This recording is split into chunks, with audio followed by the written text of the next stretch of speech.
Welcome to the Learning Pines YouTube. We hope this video helps. In this video, I will show how to take off Ford Fusion grill.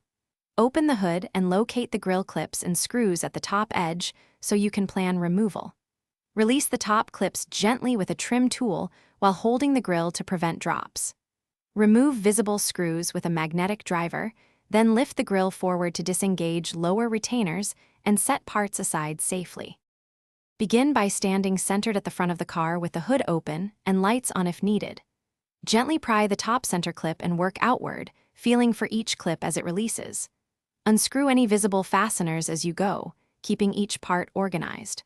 Once the top is free, lift the grill slightly and pull forward to release lower tabs, then carefully remove the grill and inspect mounting points. If a clip feels stuck, pause and spray a small amount of lubricant, then work the clip gently until it moves. For broken or stressed clips, swap in OEM replacements to keep the grill aligned and secure. Always check behind lower trim and splash shields for extra screws that can prevent removal, and inspect the grill for damage before reinstalling to avoid future rattles or misalignment. Thanks for watching. Consider subscribing if we helped you.